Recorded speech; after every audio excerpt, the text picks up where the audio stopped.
अस्सलामुअलैकुम dear student. हमने जो है दो टॉपिक्स किए थे। आज हम तीसरा टॉपिक्स बायोलॉजी में कवर कर लेंगे और वो टॉपिक्स का नाम है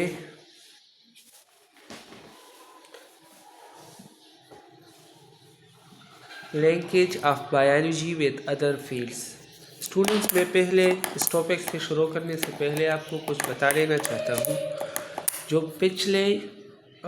पिछले वीडियोस है मैंने शेयर कर दिए थे। अगर आप उसको मेरी कोई वीडियो आप अंडरस्टैंड नहीं कर सकते तो प्लीज़ मुझे कमेंट में बता देना। मैं आपके लिए दूसरी वीडियोस बनाऊंगी ताकि आप अच्छी तरह अंडरस्टैंड कर लोगे और आपको मैसेजेस का जवाब भी मिलेगा। जो आपके दिमाग के अंदर कंफ्यूजन होता है, इंशाल्लाह मैं कोशिश कर लूँगी कि वो आपसे दूर कर लूँ। तो चलो स्टार्ट कर लेते हैं ये टॉपिक्स। हमारा खूबसूरत सा topic linkage of biology with other fields of study. देखो, सबसे पहले हम इस वर्ड्स को समझ लेते हैं ताकि आप सेंटेंस को अच्छी तरह समझो। लिंकेज का मतलब है कनेक्शन, यानी बायो का फिजिक्स के साथ, केमिस्ट्री के साथ या अदर फील्ड के साथ क्या कनेक्शन है। ठीक है, फील्ड से मुराद यहाँ जो सब्जेक्ट्स है जैसा कि केमिस्ट्री, फिज़िक्स, जियोग्राफी, इस तरह जो फील्ड्स यहाँ से ब्रांचेस मुराद ब्रांचेस नहीं है, मगर जो आप कह ले जो हमारे अंदर फिज़िक्स है, केमिस्ट्री है या जियोग्राफी है, इस तरह ये इसके साथ बायो का रिलेशन क्या है। द फंक्शन, एक फंक्शन कहते हैं किरदार को, यानी the function and metabolic pathway occurring in living organism follow the principle of other field of study like physics, chemistry, geography, economics, etc. देखो, फंक्शन का मतलब होता है कि हमारे अंदर जो ऑर्गन्स पाए जाते हैं उनका फंक्शन क्या है। स्टमच का फंक्शन ये है कि वो फूड को ब्रेक डाउन कर लेता है। ठीक है, ब्रेन का फंक्शन ये है कि वो सिग्नल को कन्वर्ट कर लेता है साउंड से। इस तरह हमारे एयर्स का जो है वो साउंड सिग्नल को इलेक्ट्रिकल एक सिग्नल में कन्वर्ट कर लेता है और फिर इलेक्ट्रिकल सिग्नल ब्रेन तक जाता है। ब्रेन इसको समझता है और इसको रिस्पांस देता है। तो ये ब्रेन का फंक्शन है। इस तरह आई का देखने का फंक्शन है। तो बायोलॉजी में जो फंक्शन होते हैं और इसका मेटाबॉलिक पेथवे से मुराद यहाँ ये है कि हमारी जिस्म्स के अंदर फूड्स की तोड़-फोड़ किस तरह होती है। लिविंग ऑर्गेनिजम्स के अंदर ये जो फूड्स की तोड़-फोड़ होती है, ये फिजिक्स और केमिस्ट्रीज और दूसरे जो कानून होते हैं, प्रिंसिपल कहते हैं कानून को, यानी प्रिंसिपल से मुराद है कि हमारी अर्थ के अंदर जो कुदरती काम होते हैं, जिस तरह वाटर ऊपर सरफेस से नीचे सरफेस की तरफ आती है, तो ये फिजिक्स का प्रिंसिपल को फॉलो कर लेता है। प्रिंसिपल का मतलब ये है कि चीज़ों को समझना, इसकी अंडरस्टैंडिंग कर लेना, समझना, और वो हकीकत में भी ऐसा हो। यानी अगर फिजिक्स का कानून है कि कोई ऑब्जेक्ट ऊपर है तो वो खुद ब खुद नीचे आ सकता है, लेकिन अगर आप नीचे से ऊपर उसको ले जाते हो तो आपको इस पर वर्क डन कर लेना होगा। तो ये सही प्रिंसिपल है, ये नेचुरल पर अप्लाई होता है। ठीक है, आप जब ऊपर से कोई ऑब्जेक्ट इस तरह हाथ से, मेरा ये पेंसिल है, मैं इसको इस तरह छोड़ लेता हूँ तो ये नीचे खुद ब खुद आता है। लेकिन अगर मैं इस तरह ये ऊपर पे ले जाना चाहता हूँ तो मैं इससे वर्क डन कर लूँगा, पहले तो वो चला जाएगा। तो इस तरह इसको प्रिंसिपल कहते हैं। तो बायोलॉजी हमारे पास लिविंग ऑर्गेनिज्म, लिविंग थिंग के अंदर जो फिजिक्स का प्रिंसिपल होता है या केमिस्ट्री का या जियोग्राफी का, तो की जो इंटर कनेक्शन है, रिलेशनशिप्स है, इसको हम स्टडी कर लेते हैं इन ब्रांचेस के अंदर। ठीक है, लिविंग ऑर्गेनिज्म ये जो मेटाबॉलिक पेथवे है फॉलो कर लेती है, यानी इस पर अप्लाई होती है द प्रिंसिपल्स, कानून ऑफ अदर फील्ड्स, दूसरे फील्ड्स के। फील्ड से मुराद मैंने आपको कहा जो हम अर्थ की जितनी भी फिनोमेना है इसको स्टडी कर लेते हैं। आप स्टडी मुतालिया के लायक फिज़िक्स, केमिस्ट्री, फिज़िक्स जो है हमारे अर्थ के ऊपर जो नेचुरल थिंग्स, मतलब नेचुरल फिनोमेना होती है, नेचुरल चीज़ें होती है, इनको हम फिज़िक्स कहते हैं। जिस तरह आप कह लो वाटर ऊपर से नीचे आता है तो ये एक नेचुरल थिंग्स है। ठीक है, ये नेचुरल थिंग्स है। इस तरह और भी मून्स है हमारे पास, अर्थ अपने पास रोटेशन कर लेता है। ये किस तरह रोटेशन कर लेता है? सर्कुलर कर लेता है, लीनियर कर लेता है। तो ये हमारे पास ये जो हम स्टडी कर लेते हैं इसको हम फिज़िक्स कहते हैं। जो अर्थ के अंदर या अर्थ के बाहर जो प्रिंसिपल होते हैं, या आप ये समझ लो जो चीज़ें होती है और उसको हम स्टडी कर लेते हैं तो इसको फिज़िक्स कहते हैं। केमिस्ट्री का मतलब है, केमिस्ट्री केमिकल से निकला है और केमिकल से मुराद है status of matter, solids, liquids, gas. ठीक है, यानी इंसान जो है वो सॉलिड स्टेट में है। ठीक है, ये भी कुछ मैटर से बना होगा। ठीक है, मैटर से बना होगा ना, तो मैटर से बना होगा, लेकिन इंसान तो जिंदा चीज़ है। इस तरह ये केमिस्ट्री और बायो के दरमियान एक लिंकेज बना हुआ है। जियोग्राफी, ये इंसान कहाँ रह सकते हैं? जहाँ 37 डिग्री सेंटीग्रेड टेम्परेचर हो, उसको खुराक की सप्लाई होती हो। तो इस तरह जियोग्राफी भी बायो के साथ इसका रिलेशनशिप्स है। इकोनॉमिक्स, इकोसिस्टम्स, ये किस तरह पानी को आलूदा कर, पानी के साथ इसका क्या रिलेशनशिप है? इंसान पानी को गंदा कर लेता है, जंगलात की कटाई कर लेता है, तो इस तरह की स्टडी को कहते हैं इकोनॉमिक्स। तो बायो का इन कटाई, इन पोल्यूशन की वजह से इंसान की ज़िंदगी या दूसरी जानवर, इन पर असरात मुरतब होते हैं। तो इस तरह बायो का इकोनॉमिक्स के साथ भी रिलेशनशिप्स है। The type of linkage makes interdisciplinary sciences. इस सेंटेंस को समझने से पहले इंटरडिसिप्लिनरी आप समझो। इंटरडिसिप्लिनरी का मतलब है मुख्तलिफ शोबों से मुराद है फिजिक्स, केमिस्ट्री, इकोनॉमिक्स, जियोग्राफी, इस तरह अदर ब्रांचेस जो है उनके आपस में क्या रिलेशनशिप्स है, इसको हम इंटरडिसिप्लिनरी साइंस कहते हैं। ठीक है ना, साइंस में तीनों सब्जेक्ट आते हैं, बायो, केमिस्ट्री, फिजिक्स, लेकिन इंटरडिसिप्लिनरी इनके दरमियान रिलेशनशिप्स को, इन तीनों के दरमियान रिलेशनशिप्स को इंटरडिसिप्लिनरी साइंस कहते हैं। जिस तरह हमारे अंदर जो है प्लांट्स के अंदर जो फोटोसिंथेसिस होता है, उनमें फिजिक्स की रूल्स भी अप्लाई होती है, केमिस्ट्री की रूल भी अप्लाई होती है, और बायोलॉजी तो उनके साथ रिलेशनशिप्स हैं। वही बायो और केमिस्ट्री का फिनोमेना होता है, लेकिन इंसान के अंदर या दूसरे जानवर के अंदर होता है, तो इसलिए बायो का रिलेशनशिप दूसरों शोबों के साथ भी होता है। अब हम some of the interdisciplinary sciences are mention below.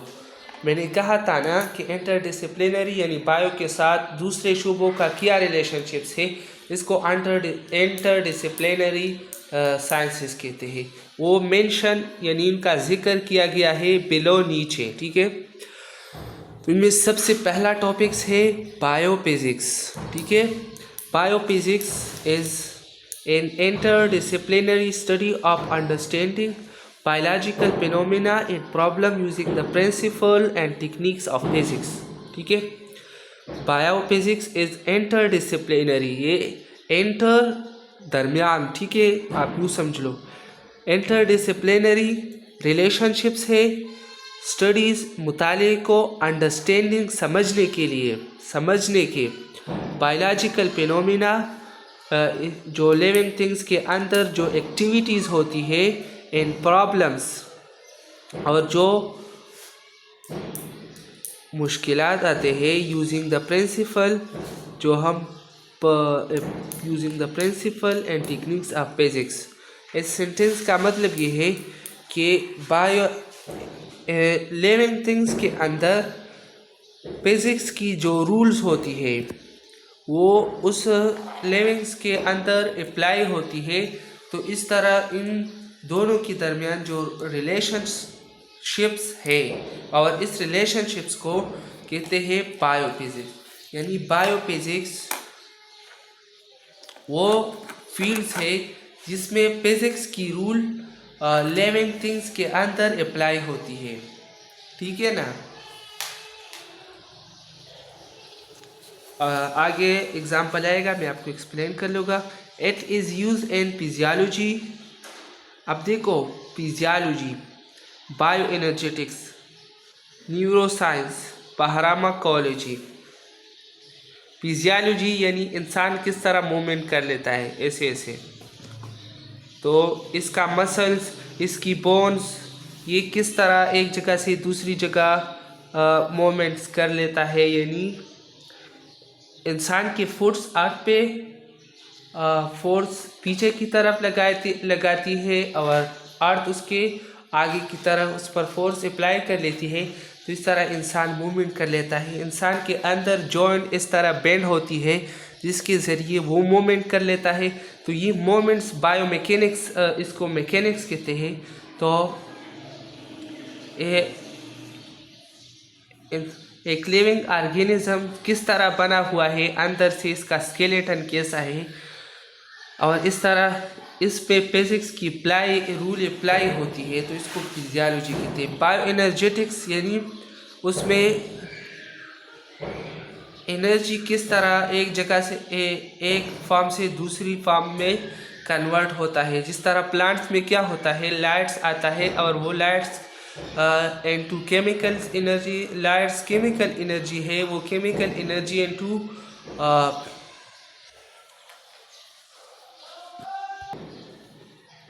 Plant के अंदर जो क्लोरोप्लास्ट होता है, वो क्लोरोप्लास्ट इस लाइट को ऑब्जर्व कर लेता है और उस लाइट जो पहले जो था एक एनर्जी, लाइट एनर्जी था, वो लाइट एनर्जी अब केमिकल एनर्जी में क्लोरोप्लास्ट कन्वर्ट कर लेता है। तो ये भी फिजिक्स का फिनोमेना है। फिजिक्स का फिनोमेना किसे है, जिस तरह हम वो इलेक्ट्रिकल एनर्जी हम मैकेनिकल एनर्जी यानी पंखा उसको मैकेनिकल एनर्जी में कन्वर्ट कर लेता है, इस तरह यह भी लाइट एनर्जी को केमिकल एनर्जी में कन्वर्ट हुआ। और ये किस जगह में हुआ, ये लिविंग थिंग्स के अंदर हुआ, प्लांट्स के अंदर हुआ। तो इस तरह ये एक रिलेशनशिप्स है बायो और फिजिक्स के दरमियान। समझ गए। तो इसको बायो एनर्जेटिक्स कहते हैं। Bioenergetic is the study of bioenergetic is the study of energy converting. ठीक है।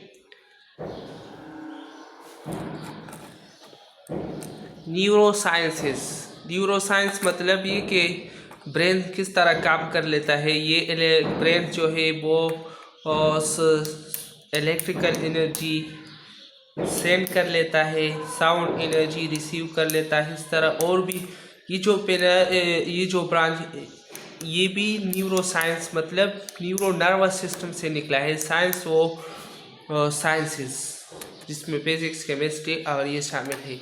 तो फार्माकोलॉजी, ड्रग्स कैसे बनता है, ड्रग्स में कौन सी फार्मूलाज पाए जाते हैं, उनमें फिजिक्स की किस तरह रूल अप्लाई होती है। Pharmacology, the study of drugs is called pharmacology etcetera.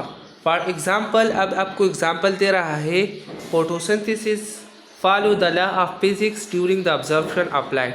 ये मैंने आपको बताया, ये जो फोटोसिंथेसिस है फॉलो कर लेता है the law of physics physics का लॉ क्या है? फिजिक्स का लॉ ये है, energy not created not destroyed but it can convert from one form to another form. Energy ना हम पैदा कर सकते हैं और ना इसको हम ज़ाया कर सकते हैं, बल्कि इसको एक फॉर्म से दूसरी फॉर्म में कन्वर्ट कर लेते हैं। तो इस तरह यह लाइट एनर्जी जो है वो केमिकल एनर्जी में कन्वर्ट होता है। तो ये फिजिक्स का रूल यहाँ अप्लाई होता है। ये आपको फोटोसिंथेसिस की एग्जांपल दिया हुआ है। बायोकेमिस्ट्री, अब बायो और केमिस्ट्री के दरमियान जो रिलेशनशिप्स है इनको बायोकेमिस्ट्री कहते हैं। Is connected with a chemical substance, ठीक है ना। केमिकल्स तो मैंने आपको बताया, केमिकल्स जो सॉलिड स्टेट्स में, लिक्विड स्टेट में, गैसियस स्टेट्स में जो चीज़ें होती है उनको हम केमिकल्स कहते हैं। अब सब्सटेंस क्या है? सब्सटेंस ये है कि अगर आप फर्ज कर वाटर्स, आप सॉलिड्स, हम आइस को लेते हैं, आइस फिर लिक्विड में कन्वर्ट कर लेते हैं और उस लिक्विड्स का फार्मूला चेंज नहीं होता। H2O पहले भी जब आइस फॉर्म में था उसका फार्मूला था, लेकिन लिक्विड में भी H2O फार्मूला है। फिर जब वेपर्स में कन्वर्ट होता है, गैस में कन्वर्ट होता है, फिर भी इसका यही फार्मूला होता है H2O। तो इसका फार्मूला स्टेट को चेंज करने से इसका फार्मूला चेंज नहीं होता, तो इसको हम सब्सटेंस कहते हैं। ये प्योर सब्सटेंस है। And the process that occur in organism, सही हो, और मैंने कुछ तो बोला, processes that occur in organisms, और यही प्रोसेसेस जो ऑर्गेनिजम्स के अंदर होती है इसको हम बायोकेमिस्ट्री कहते हैं। यानी केमिकल सब्सटेंस और इसकी प्रोसेसेस। केमिकल सब्सटेंस से हमारे जिस्म के स्टमच के अंदर जो केमिकल्स पाए जाते हैं वो क्या प्रोसेस कर लेता है, वो क्या काम कर लेता है, वो फूड्स को तोड़ लेता है। तो इन केमिकल्स के ज़रिए हम फूड्स को तोड़ लेते हैं और केमिकल्स जो है ये केमिस्ट्री की लॉ और प्रिंसिपल को फॉलो कर लेता है इस तरह। और ये जो केमिकल्स अब काम कर लेती है हमारे स्टमच के अंदर, तो ये मतलब ये है कि बायो और केमिस्ट्री का रिलेशनशिप्स भी है और इन रिलेशनशिप्स को हम बायोकेमिस्ट्री कहते हैं। It involve the structure analysis of organic compounds that make photosynthesis, that make up cells and those that play key roles in chemical reaction of life.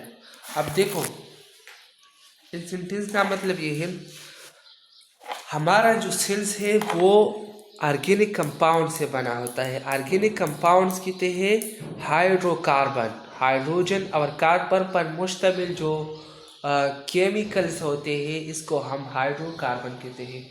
हमारे sales का जो सेल वॉल है वो glycogen से बना होता है, ग्लाइकोप्रोटीन से बना होता है। इस तरह जो न्यूक्लियस है वो डीएनए से बना होता है। प्रोटीन्स जो है वो अमाइनो एसिड से बना होता है। ये अमाइनो एसिड जो है वो भी हाइड्रोकार्बन से बना होता है। तो हमारा सेल्स का पूरा जो स्ट्रक्चर है वो केमिकल से बना होता है, ऑर्गेनिक कंपाउंड से बना होता है, ठीक है। And those play the key roles in chemical reaction of life, और ये लाइफ के अंदर बहुत अहम काम परफॉर्म कर लेते हैं। जिस तरह एग्जाम्पल है photosynthesis and respiration reaction. Photosynthesis के नतीजे में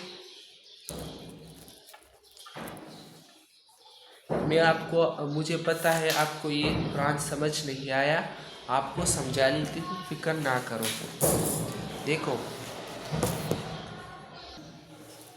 देखो फोटोसिंथेसिस में क्या होता है, ये लाइट्स है, ये आता है, ये क्या कर लेता है, H2O हमारे पास क्या है, केमिकल्स है, ठीक है ना। CO2 भी केमिकल्स है। ये हमें क्या देता है, C6H12O6, ठीक है ना। और ये लाइट जो थे ये केमिकल्स एनर्जी में कन्वर्ट हो जाता है, ठीक है। केमिकल एनर्जी में लाइट Li।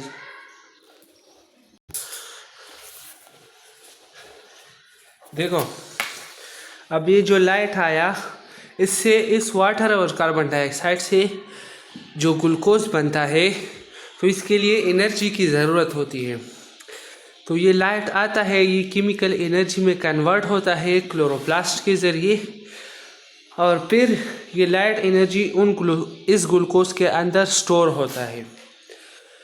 तो हमने क्या किया, हमने दो केमिकल को कंबाइन कर दिया और इससे एनर्जी के ज़रिए इनके दरमियान बॉन्ड बनाया, और बॉन्ड्स की वजह से ये H2O और कार्बन डाइऑक्साइड ग्लूकोज में कन्वर्ट हुआ। तो हमने एक केमिकल्स के ज़रिए एनर्जी लिविंग थिंग्स के अंदर हासिल कर दी। ठीक है। अब रिस्पायरेशन में क्या होता है, रिस्पायरेशन में सांस लंग तक जाता है, लंग से ब्लड स्पेयर यही ऑक्सीजन जो है वो क्या कर लेता है, ऑक्सीजन लेता है ब्लड्स, और ब्लड स्पेयर या ऑक्सीजन सेल्स की तरफ ले जाता है, और सेल्स में क्या होता है, इन ग्लूकोज के साथ क्या होता है, ऑक्सीजन ऐड होता है, और ऑक्सीजन ऐड होने की वजह से ये ग्लूकोज फिर टूटता है, और टूटने की वजह से ये H2O और CO2 में कन्वर्ट होता है, प्लस हमें वो एनर्जी देता है जो ये लाइट आई थी और केमिकल्स में एनर्जी में कन्वर्ट हुई थी। यही एनर्जी अब हम मुख्तलिफ़ एक्टिविटीज़ के लिए इस्तेमाल कर लेते हैं। हम इसके ज़रिए चलते हैं, हम इसके ज़रिए साउंड रिलीज़ कर लेते हैं, हम इसके ज़रिए देख सकते हैं। ये सारी जो हम इंसान या और जो लिविंग थिंग्स है वो जो एक्टिविटीज़ कर लेता है, सरगर्मियाँ कर लेता है, ये इन एनर्जी के ज़रिए कर लेते हैं। ठीक है। तो ये एक केमिस्ट्री और बायो का रिलेशनशिप्स हुआ। आई होप इससे अच्छी तरह अंडरस्टैंड। अगर फिर भी नहीं हुआ मुझे बता लेना, मैं और भी आसान कर दूँगी आपके लिए।